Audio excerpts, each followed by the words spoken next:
Hey guys, welcome back, it's Ripe again. In today's video, my neighbor claims I am part of her illegal homeowner association and ends up bulldozing my beachfront property. She claims it was abandoned, but she is completely wrong. Here is what happened. Let's dive right into the story. The title story starts like this. So I own a property on the beachfront and things around here with HOAs are a little more awkward than in America. If you ever read another HOA story taking place in Asia, you might know what I'm talking about. For those that don't know, that the rules and level of power are very different over here in comparison. The only point I want to make is that at least here, when a home within the HOA is abandoned and the property has no owner, the HOA does have the right to claim it. Anyway, I live just barely outside of the HOA neighborhood, so none of their rules even apply to me. Tell that to Karen though, who runs the HOA and insists that I need to follow her rules because I'm within the border. I tell her off every single time and exactly where she can shove it for wanting to start trouble with me. And well, if I was in the HOA, I would hate following the rules but still do it. Being outside of it though, I can do anything I want with my home. Just a couple of things that she likes to harass me about, aka the HOA Karen. It includes telling me how my house needs a new coat of paint and of course needing to take care of the lawn. And also agreeing to let the HOA come onto the property for inspections. Honestly, this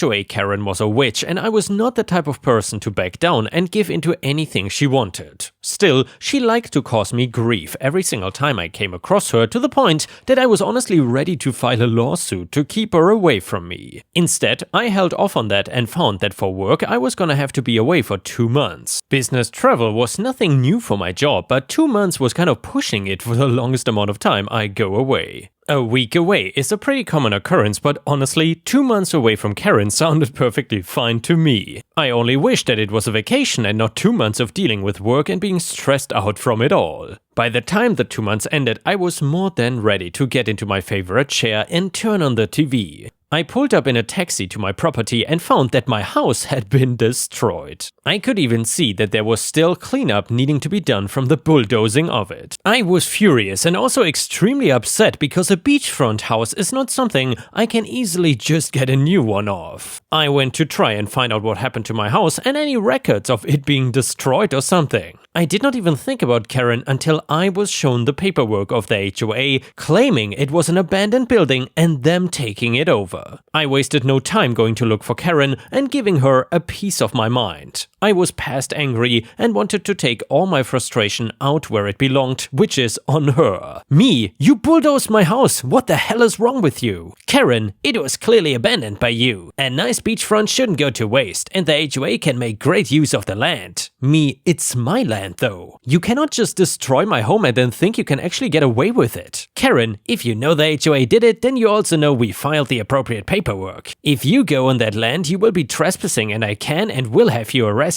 Besides, the house was small and didn't do the area justice. Me, it's small because the house was 100 years old. It was my grandma's and I didn't expand it and make it bigger because of her. I wanted to honor her house by keeping it how she liked it. Even if I rebuild, I can never get that back. Karen did not care and actually laughed at me being upset about the house. I knew that something was wrong with what she had done legally and decided to get a lawyer look into it. One thing we had to do was look through a bunch of the HOA rules and other laws so that we could find a reason that she should not have been able to take it over the way she did. She couldn't do it anyway because I was not in the range of the HOA, but just in case it was found that I was, I needed a backup plan. In court, Karen had her lawyers and looked so confident that she was gonna get away with everything. She talked about how abandoned homes are horrible because it causes more homelessness as well as making the entire neighborhood look bad and dirty. Giving a sob story of how she only wanted to make things the best for everybody and that a rotting house near the beach would make everybody depressed. Finally stating that HOA rules allowed them to take over the homes for this exact reasoning. On my side, we were arguing a couple of different points, one of which being that none of what she said was valid because I was not within the HOA boundaries. I did not fall under these laws because I was not a part of the neighborhood. Karen even admitted that while it might be true, I was so close to to the HOA that I was acting as an honorary member, and because of that I forego my rights to separation from them based on distance. A total lie, but something hard to prove against, which is exactly what she wanted. My lawyer then went into the legal definition of an abandoned home, which states it had to have nobody seeming to be living there for at least a period of a consecutive year.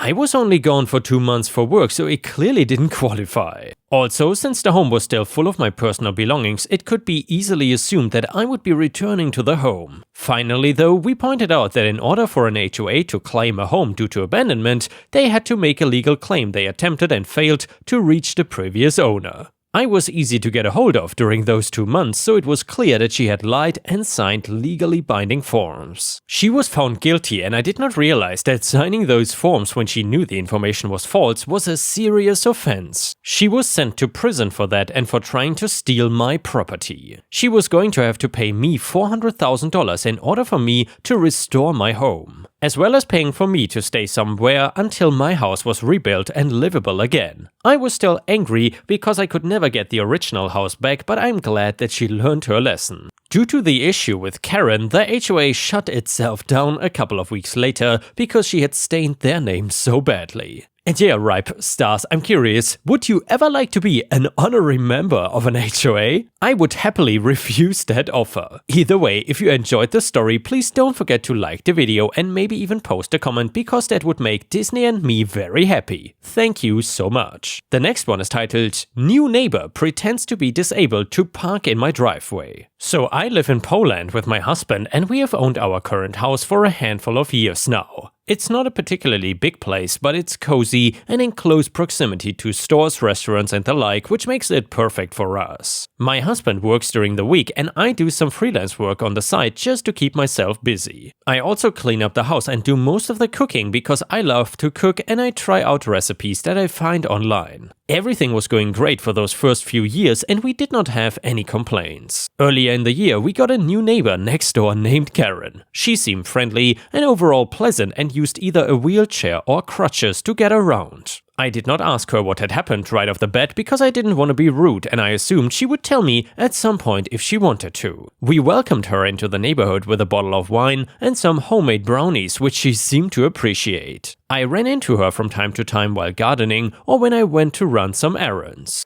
We would share some words and then part ways in the way most neighbors do. On more than one occasion, I saw her struggling to get into her car with the crutches, and one day I approached her to ask if there was anything I could do to help. She told me that driving to the store was difficult because of her injury. She had apparently fallen while at work from a fairly significant height and had suffered injuries to her legs, specifically the left one. She also twisted her right ankle, which healed quickly enough, but her left leg was broken, along with some torn muscles. After a number of surgeries, she was able to regain partial movement, but some days the pain is worse, which is when she uses the wheelchair. That one moment had caused her to become permanently disabled. Karen explained to me that driving can put her leg in an awkward and uncomfortable position, and as a result she doesn't get to the store as much as she would like. I offered to take her to get groceries and she accepted. Over the course of the next few months I would take her to the store when she needed it and usually planned my own shopping trips around her. It seemed like the right thing to do, and I didn't mind spending some time with her. And well, her lawn had become overgrown and grass was peeking through the cracks in her driveway. I brought it up with her once and she explained that she didn't have the money to buy a lawnmower, and when I offered to let her borrow mine, she refused. It became hard for her to park in her driveway because of the weeds, and soon she was coming to me with another favor. Now she wanted to park in my driveway so that her car would still be within a short distance. The streets in our neighborhood have a tendency to be cluttered with cars, so finding a spot near her house every time was unlikely, and I consented. My husband took issue with this though. He always appreciated my kindness towards others, but he was concerned that Karen was taking advantage of me since her leg was still hurting her after having months to heal, not to mention the fact that since I was willing to loan her the mower, she could use her own lawn. I brushed aside his worries because I truly believed Karen and felt sorry that she was in such a tight spot. She had not been able to go back to work yet, and I thought that it must be driving her crazy to be stuck in the house all day. Even though he disagreed, my husband did not stop me from letting her park in our driveway, so that became our new situation for a while. There weren't any real problems in the beginning as she didn't go out particularly often, but oftentimes she started venturing out more and we found some issues. I had gone out shopping and when I came back her car was gone, so I parked in the driveway and moved on to doing some errands around the house, and when I looked outside later, I saw that Karen was completely blocking my car even though there was plenty of space to park without being in my path. I saw her approaching her house, and the second she entered her home, she tossed aside her crutches and continued on walking through her house. I was shocked, but convinced myself that I must have been mistaken in some way and tried to put it out of my mind. There was another occasion where I saw her stand from her wheelchair and walk around as though there was nothing wrong with her leg. At the very least, she should have been walking with a limp, but she seemed perfectly fine. I went out with her later to the store and she ended up opening up to me.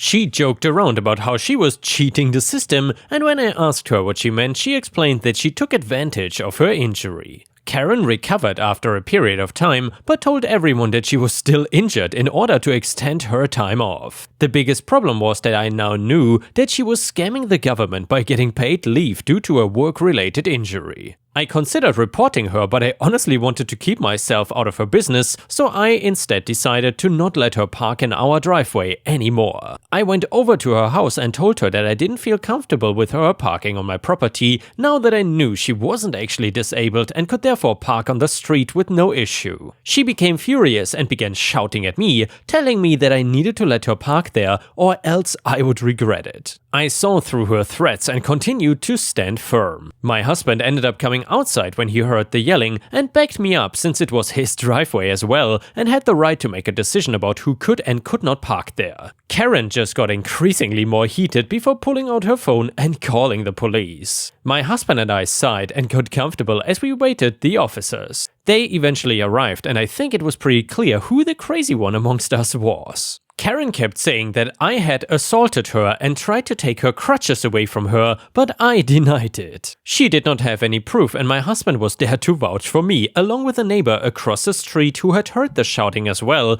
and went to her window to look. I explained the situation to the cops and why Karen had become so angry, being sure to include the part about her faking a disability because I didn't care what happened to her at this point. They seemed interested in what I had to say and stayed a while longer to take down the details of my conversation with her. They asked her questions as well, and I could see her become visibly distressed as she realized her scam was being revealed. There was a span of time after that where we didn't hear much about what had happened, and I honestly forgot about the whole situation until a friend of mine, also an officer, came to update us. That is when we learned that an investigation into her scam had also revealed an illegal business she was running out of her home and that she had committed tax fraud on more than one occasion. If it hadn't been for me, they probably would not have found out about it. Thankfully, I don't think I'll be seeing much of her for a very long time. And yeah, Ripe Stars, please don't forget to subscribe to the channel if you haven't already to not miss any of my daily uploads if you enjoy these stories. Thank you so much, guys, and now let's continue with the next one. It is a malicious compliance story. So, several years ago, I worked for the worst boss ever. I was working as a teacher at a preschool. I had 28 students in my class, ages 4 to 5. I had no assistant at any time of the day, so this meant I had to do quite a lot of tasks all at once, by myself. One of these things were bathroom breaks. The bathroom had a half wall, boys on one side and girls on the other. This way the teacher can supervise all learners at once. I had a very well-oiled routine with my class at bathroom breaks. I'll explain in detail here. If you don't want to read, skip to the next paragraph. So I had 2 lines, boys and girls, and they lined up at opposite sides so that they could not see into the other toilet. Kids go in 4 at a time. Once you're done, you sit on the floor in the doorway until everyone is done. This way, I could keep my eyes on almost every kid at all times. The doors were always open, so I could run out if needed. I could even jump over the half wall if needed. And basically, I had everyone within a few meters of myself. This entire routine took about 10 minutes. I did my routine once every hour. The kids could go to the bathroom by themselves in between bathroom breaks. There were no issues, and my boss comes shouting into my class one day, "A girl in my class has had an accident. She wet herself while on her way to the bathroom." My boss shouted about this girl wetting her pants in front of all my students,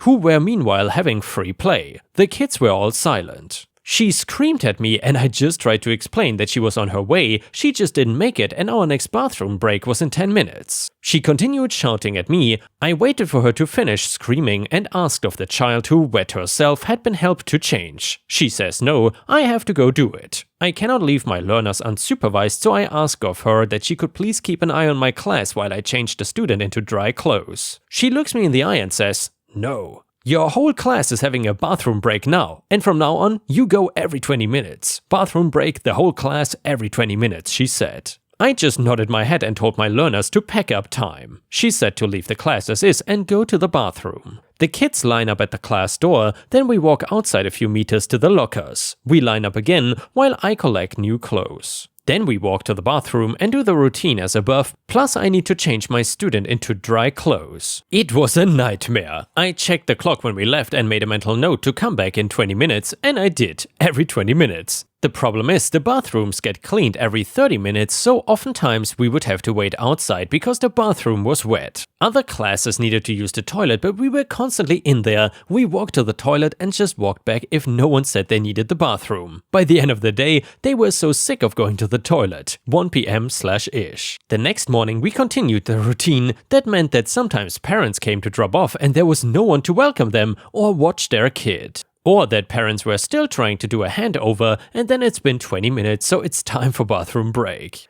We started our morning cycle ring and went to the bathroom. We read a story and then went to the bathroom. We had free play and bathroom every 20 minutes. Everyone in that school was so annoyed with me, everyone knew it was ridiculous. But I told them that is what the boss lady said. So that afternoon a schedule was sent out as to when every class may use the bathroom, scheduling the bathroom breaks and cleaning breaks for all the classes. And wouldn't you know it, my class was scheduled for once every 60 minutes. And yeah, Ripe Stars, you gotta respect this man. He takes revenge and malicious compliance serious. But honestly, that schedule would have made me go crazy, both as a teacher and as a student. Anyway, the next one is titled Malicious Drill Sergeant. So when I was 19, I did my military service as was custom for young men in my country. See, I'm not American. Anyhow, I did enjoy my time in the defense force quite a lot. Made some new friends, learned a lot of new stuff, and I also bought me 1 year of thinking of what to do with my life. I had some plans to continue in uniforms one way or another, but that's not really interesting in this story. What is interesting is some basic facts to keep in mind during my story. So first of all, I did my military service 15 minutes drive from home, which meant I knew all the area around the base pretty well since I had grown up in there.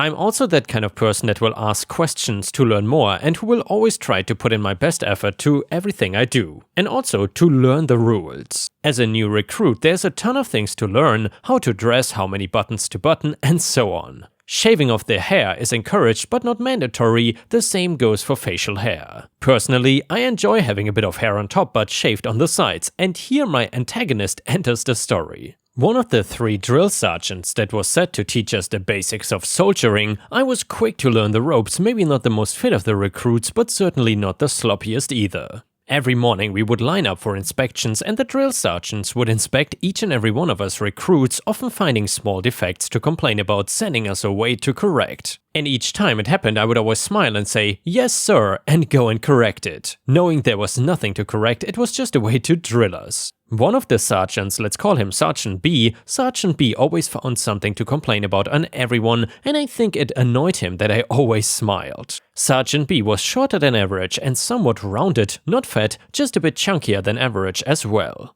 Instead of talking loud like the others, he preferred screaming, especially in the face of people. I guess he had seen too many war movies with bad drill instructors in them. That didn't go well down with us conscripts really. We quickly lost respect for him as a person, but we did respect him for being our superior officer, or his uniform if that makes any sense. Anyhow, he did not seem to like me at all and would always mess with me, and one day I got my revenge. It was in the fall. We were outside the base training for a bigger exercise coming up. They had divided us into groups of 8 and our mission was to relocate from one location to another. We had all our personal equipment like backpacks, weapons and so on, plus the group tent, stove and heavy machine gun. So all in all, we were quite heavy equipment-wise, and I was assigned group leader this event. Good thing we were in an area I knew well, so navigating was easy since I knew all the paths in the forest and so on. And Sergeant B was tagging along, not knowing I knew the area, but my team knew. The path we took ended up at a small swamp and would split so you could walk around the swamp on either side. I decided we should take a 5-minute rest since we were ahead of schedule anyway. Sergeant B did not like that, even though I think honestly he was the one who needed it the most since he was the one huffing and puffing, despite that he didn't carry anything except his uniform and a water bottle. I asked my team which side around the swamp they wanted to go and told them the pros and cons of each way. I don't remember which way we chose, but I remember I picked up the machine gun, 12.4 kilograms, so quite heavy. Now, Sergeant B intervened and demanded I check the map, but I said we already decided to go around the swamp. For some reason, Sergeant B wanted us to cross the swamp. It looked dry enough to cross, but I declined and said we would go around. This is where he pulled rank and demanded we cross, cue my malicious compliance. I asked him if he would take command of the group and lead us across, to which he replied, "I will take command. Group, follow me." So I stood down and let him pass me. I think he managed to take about 1.5 steps into the swamp before he had sunken down to his waist in mud. We decided not to follow him, and instead we all just looked at him. After a while, one of the others asked him, "Any new orders, sir?" We pulled him out of the swamp. He was furious but did not say a word. He walked back the way we came in his wet, muddy uniform. The rest of us continued around the swamp. We did not see him back in camp that day, and after that incident he did not bother me anymore for the rest of my conscription time. And with this, we have reached the end of the video. However, if you cannot get enough of my content, please check out my endless playlist, where you can find thousands of hours of content. In addition, please don't forget to subscribe to my channel to not miss any of my daily uploads. Thank you so much in advance, and I hope to see you again tomorrow.